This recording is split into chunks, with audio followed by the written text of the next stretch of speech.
repeated that she was in violation and needed to comply. His voice sharpened with every sentence. More commanding. Less professional. Less reasonable. Then, without warning, he said the words no one expected to hear. "You are under arrest." The sentence dropped into the quiet like a weight. The woman froze, not in fear, but in disbelief. Arrested? By the HOA? On her own driveway. The confusion was immediate and obvious. She glanced around, as if checking whether anyone else was seeing the same thing, whether this was real or some absurd misunderstanding. The morning that had felt so normal suddenly tilted off balance. Neighbors stepped a little closer without meaning to. Conversations cut short. Coffee cups lowered. Doors stayed half open as people lingered on porches and sidewalks, watching, unsure if they were seeing proper enforcement or something deeply wrong. No one spoke up. No one stepped forward. The fake cop reached for his handcuffs. Metal clicked softly as he held them up, using them more as a prop than a tool, a symbol of control he wanted everyone to recognize. Authority, or at least a cheap imitation of it. The woman still didn't panic. She didn't shout. She didn't pull away. Her calm only made the moment feel more surreal, more unsettling. This was no longer about HOA rules. This was about power. On that quiet street, in front of a spotless driveway, surrounded by silent neighbors, a line had just been crossed.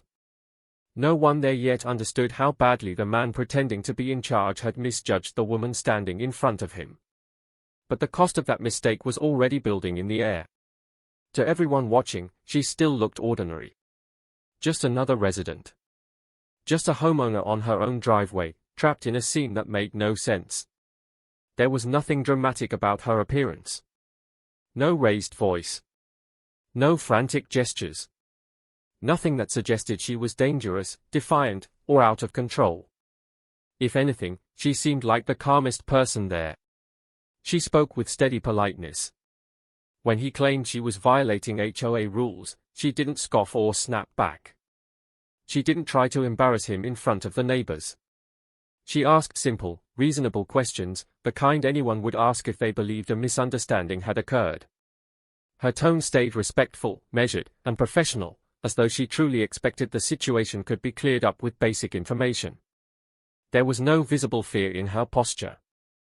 No panic in her eyes. Her shoulders remained relaxed, the morning that had felt so normal sudden. Her hands stayed visible and still, signaling cooperation without surrender. She wasn't shrinking back. She wasn't looking to anyone else to save her. It was the kind of composed presence that makes people assume the person has nothing to hide and every right to stand where they are. She didn't fit the story being pushed onto her. Nothing about her behavior looked like a rule breaker trying to get away with something. Nothing looked like resistance. Nothing looked like someone who needed to be arrested in front of their neighbors. If anything, she looked like the most grounded, reasonable person on that driveway. The narrative he was trying to build around her simply didn't match what anyone could see. That calm worked against her at first. People often underestimate quiet confidence. When someone doesn't shout or show strong emotion, others assume they're uncertain, unprepared, or easily controlled. A few neighbors likely believed she would just give in and the scene would end quickly. Others may have assumed she was the type who would be quietly intimidated into backing down. She allowed them to believe that. She stayed cooperative. She stayed calm. She stayed still. By doing nothing dramatic, she let everyone watching, including the fake HOA cop, continue to underestimate her. To file her away as just another resident with no idea how badly the situation was about to flip. That assumption would soon prove to be a serious mistake. The man facing her wanted to be seen as powerful. He wasn't just any HOA employee, he was the HOA president, and he liked to make sure the title landed when he said it. The uniform he wore was deliberate, pressed and styled to mimic official gear. The badge on his chest caught the light just enough to grab attention, even though it never belonged to any real law enforcement agency. To most people at a distance, it looked real enough. He spoke loudly, not because he needed to, but because he wanted an audience. Every word came out with forced authority, the kind that leans more on volume than on legitimacy. His tone wasn't about resolving a problem. It was about staging control. Every pause felt calculated, every gesture too rehearsed. He planted his feet wide, stood tall, shoulders back, chest out, scanning the neighbors who had started to gather. He noticed the eyes on him, and it fueled something fragile inside him. Being watched made him bolder, more rigid, more aggressive. In his mind, this was his stage, and he was determined to play the lead role. He recited HOA rules like they were criminal statutes. He spoke in clipped commands instead of explanations. When she asked questions, he interrupted. When she stayed calm, he raised his voice. Each reaction was aimed at one thing: intimidation. Every word was an attempt to remind her, and everyone else, that he believed he was the highest authority on that street. This wasn't professionalism. This was performance. He fed off the neighbor's silence. The way no one corrected him. The way his costume of a uniform bought him instant deference. In his mind, this driveway had become his territory. The people watching from their porches and sidewalks weren't just neighbors anymore, they were proof that his act was working. Power, even fake power, can be intoxicating when no one pushes back. Standing there, playing cop in the middle of a quiet cul-de-sac, the HOA president had already convinced himself that he was untouchable. The accusation itself came fast, almost like he'd been rehearsing it. He repeated that she was in violation of HOA rules, but this time his words came layered with details meant to sound official. He skipped over any warning or conversation. He spoke like a judge delivering a sentence that had already been decided long before she opened her mouth. He mentioned paperwork she had supposedly ignored. Notices she allegedly failed to respond to. Fines that had already been attached to her account. He stacked these statements one after another, trying to build the image of a homeowner who had refused to cooperate and now needed to be handled. She listened without cutting him off. When he paused for breath, she calmly asked for specifics. Which rule? Where was it written? When had the violation happened? She asked to see the paperwork, to see any record of the notices he claimed had been sent.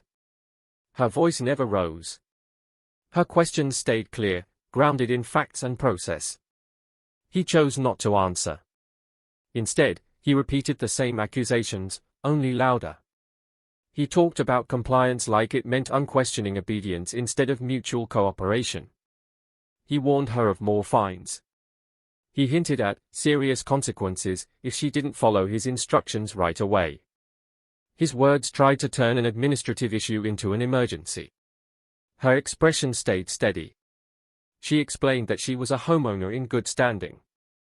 That she had never refused a notice. That if there was an error, she was willing to resolve it properly through the appropriate channels. Her explanation was logical, measured, and reasonable, the kind of response that should have brought any legitimate conversation back under control. But he wasn't looking for resolution. Every question she asked chipped away at the illusion he was building. Every calm response made his posture of authority feel weaker. To protect that fragile image, he shut the door on conversation and turned what should have been a simple discussion into a one-sided command. This was no longer about rules.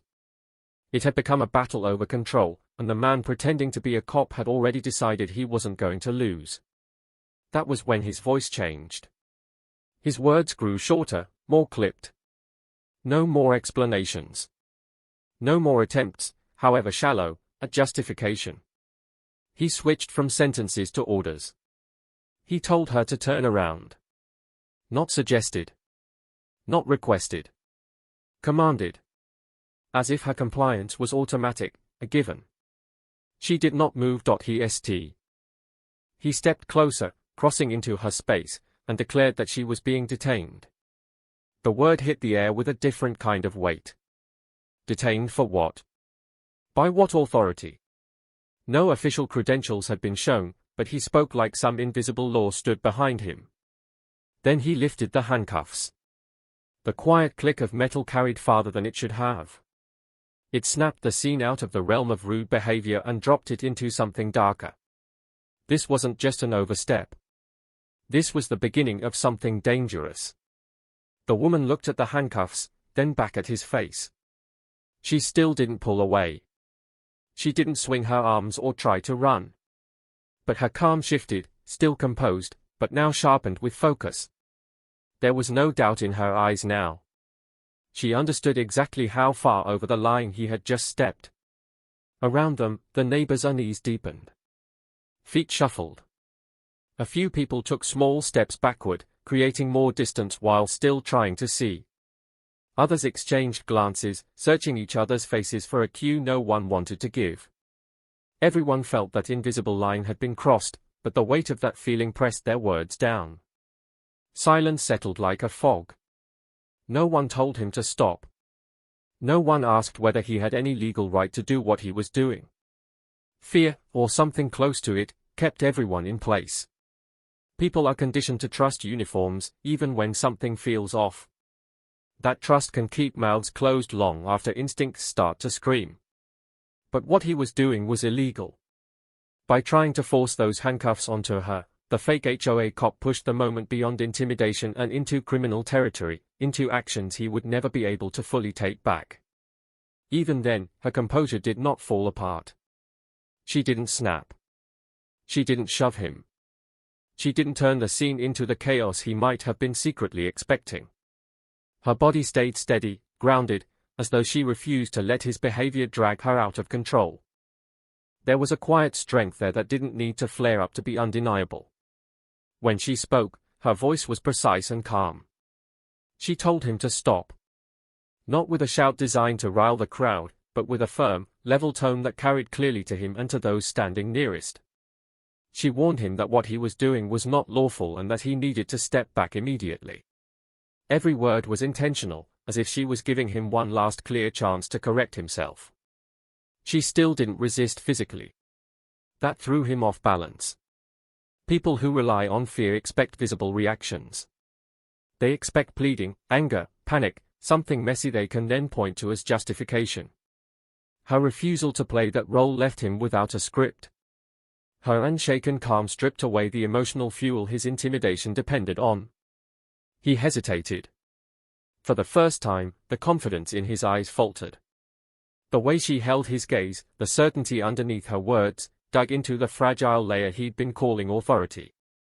It felt, to him, like she was standing on ground he didn't know existed, and that realization rattled him more than any loud protest ever could.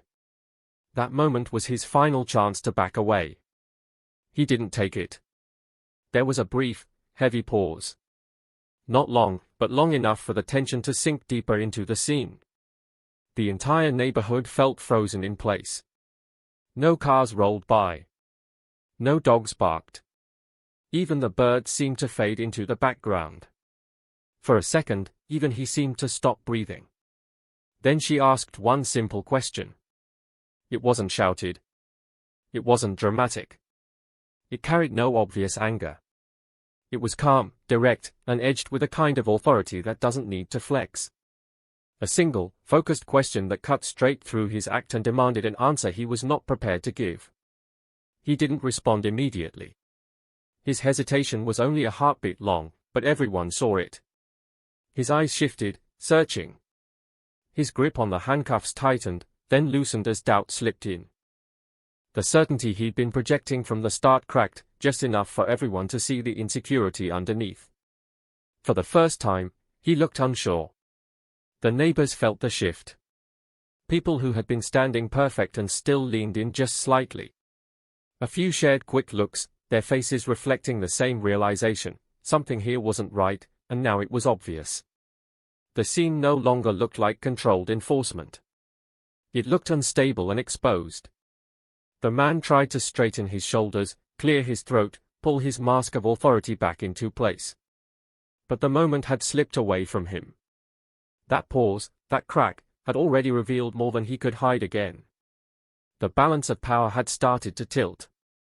What had once felt like unquestionable authority now looked fragile and hollow.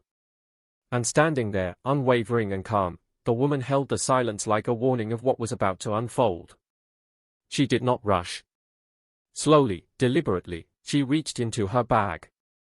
The movement was smooth, controlled, and careful enough that no one could call it sudden or threatening.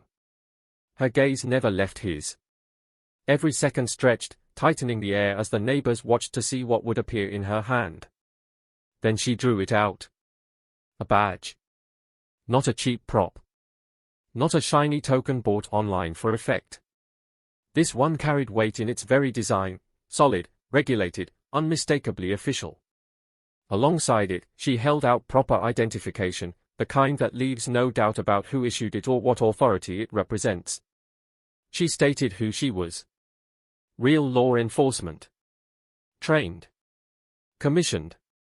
Legally authorized to do everything he had only pretended to do. The words didn't need theatrical emphasis. They were simple, factual, and devastating. They hit harder than any raised voice ever could. The fake HOA cop froze. His posture collapsed inward even as he stood upright. Color drained from his face.